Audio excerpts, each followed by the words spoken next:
Hi hello வணக்கம். இது உங்கள் சிவி ஜோன். எல்லாரும் எப்படி இருக்கீங்க? இப்போ பார்த்தீங்கன்னா பயங்கரமான சம்பவம். இந்த சம்பவத்தை பார்க்கும்போது அடுத்த வாரம் ஓ கையா அப்படின்ற மாதிரி இருக்குது. ஏன் அப்படின்னா இந்த வாரம் தலை டாஸ்க்கு 4 பேர் போட்டியிட போகிறாங்கன்னு சொல்லிட்டு அறிவிப்பு வந்துச்சு. அதாவது ஆல்ரெடி தலையாக இருக்கிற சபரி, வீக்லி டாஸ்கில் வின் பண்ண சுபிக்ஷா, பெஸ்ட் பர்ஃபார்மராக தேர்ந்தெடுக்கப்பட்ட கானா வினோத், அதுக்கப்புறம் பார்த்தீங்கன்னா எஃப்ஜே. சரி, இவங்க 4 பேருக்கும் வந்து பயங்கரமான ஃபிசிக்கல் டாஸ்க் வரும்.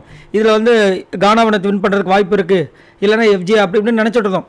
ஆனால் எஃப்ஜே மட்டும் வரக்கூடாதுன்னு நிறைய பேரோட கருத்தாக இருக்குது. ஏன்னா அவர் பண்ணுற விஷயங்கள் எல்லாமே ரவுடித்தனமாக இருக்குது. அப்போ கேப்டன் வந்தால் மட்டும் என்ன பண்ண போகிறாரு? அதனால சபரியை ஓட்டு போடலை அப்படின்னு இருக்கும்போது இப்போ பார்த்தீங்கன்னா அதே ஒரு டாஸ்க் கொடுக்குறாங்க, வால் டாஸ்க். வாலில் பார்த்தீங்கன்னா நிறைய பின் இருக்குது. அந்த பின்னை வச்சு தான் வந்துட்டு நிற்கணும், சரிங்களா? அதோட உதவியோட இப்போது வீட்டில் இருக்கிற ஆட்கள்லாம் வந்துட்டு இந்த முதுகில் குத்துறாங்க பார்த்தீங்கன்னா, அதே மாதிரி டாஸ்க்கு தான், வேறு ஒன்றும் கிடையாது. யார் வந்து வரக்கூடாதுன்னு நினைக்கிறீங்களோ அந்த பின்னை எடுத்துகிட்டு அங்கே ஒரு காரணத்தை சொல்லிடணும். இப்போ இவங்க வந்து பார்த்தீங்கன்னா அங்கே இருக்கிற பின்னை வச்சு கையில் ஒரு பின்னு, காலில் ஒரு பின்னு பிடிச்சி நின்றுட்டுருக்காங்க. இப்போ அந்த பின்னை எடுத்துகிட்டு என்ன ஆகும்? அந்த வாலில் நிற்க முடியாது, கீழே விழுந்துருவாங்க. அந்த மாதிரி எடுக்கணும். ஸோ பிரஜன் வந்துட்டு ஸ்ட்ரெயிட்டாக சுபிக்ஷாவோட பின் எடுத்துறாப்புல. ஆனால் என்ன காரணம் சொன்னால் தெரியல. ஆனால் ரம்யா வந்துட்டு சுபிக்ஷாவோட பின்னு எடுத்துகிட்டு கேப்டன் ஆனால் மெயின்டைன் பண்ண முடியாது அவளால் அப்படின்ற மாதிரி சொல்லிட்டு எடுத்துடுறாங்க. இன்னொரு பக்கம் வந்து அமித் வந்து எஃப்ஜேவோட எடுக்கிறார். ஏன்னா அமித்துக்கும் எஃப்ஜேக்கும் காலையிலேருந்து செமையாக மூட்டிகிட்டு இருந்தது.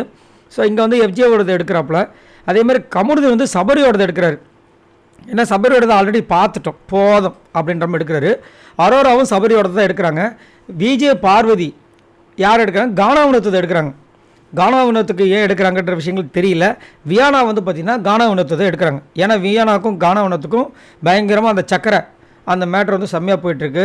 ஸோ அப்படின்னு பார்க்கும்போது பார்த்தீங்கன்னா கானாவனத்தை தாக்குறது நிறைய தெரியுது, சபரியை தாக்குறது நிறைய தெரியுது. நல்ல ஜம்மு நிற்கிறது எஃப்ஜே மட்டும்தான். இப்போது டீமாக பிரித்து வச்சுக்கிங்களேன். அன்பு கேங் வந்துட்டு எஃப்ஜே மேலே கை வைக்கிறது ரொம்ப கஷ்டம், சரிங்களா? அதே மாதிரி இந்த சாண்ட்ரா, திவ்யா, அதுக்கப்புறம் பிரஜன், இவங்களாம் வந்துட்டு எஃப்ஜே வந்து ஆதரவு கொடுக்குறாங்க. ஏன்னா இப்போ பார்த்தீங்கன்னாவே அவங்களாம் ஒரு குரூப்பாக இருக்காங்க. அப்படின்னும்போது எஃப்ஜே எடுக்கிறதுக்கு ஒரே ஒரு டீம் யாருன்னா இந்த விஜய் பார்வதி, கமருதீன், இந்த மாதிரி தான். அவங்களே பார்த்தீங்கன்னா இப்போ சபரியை கண்டிப்பாக பண்ணி ஆகணும். அப்படின்னும் போது இது எங்கே போய் முடிய போய் தெரியல. எனக்கு தெரிஞ்சு எஃப்ஜே தான் அடுத்த வாரம் கேப்டன் வருவார் போல இருக்குது. ஆஹா, ஐயோ, சபரியை கூட சமாளிச்சிடலாம். ஏன்னா அவர் ஒன்றுமே பண்ண போகிறதில்ல, அவரே சமாளித்து பாரு வச்சுக்கோங்க. நான் என்ன நினச்சேன்னா ஒரு கானா வினோத் வந்தால் கொஞ்சம் டிஃப்ரெண்ட்டாக இருக்குமே. ஏன்னா அவர் வந்து ஏதாவது ஒரு பண்ணட்டும், என்ன பண்ண போகிறாரு பார்க்கலாம் அப்படி பார்த்தேன். பட் இங்கே வந்துட்டு அவர் வரக்கூடாதுன்னு சொல்லிட்டு ஒரு சில பேர்லாம் பண்ணிகிட்ருக்காங்க. என்ன நடக்க போது தெரியல. ஸோ கண்டிப்பாக வந்துட்டு எஃப்ஜே தான் வரப்போகிற போல இருக்குது. நீங்கள் உங்களோட கருத்து சொல்லுங்கள். எஃப்ஜே வந்தால் கரெக்டாக இருக்குமா, இல்லை கானா வினோத் வந்தால் கரெக்டாக இருக்குமா, இல்லை சுபிக்ஷாவா, இல்லை சபரியா?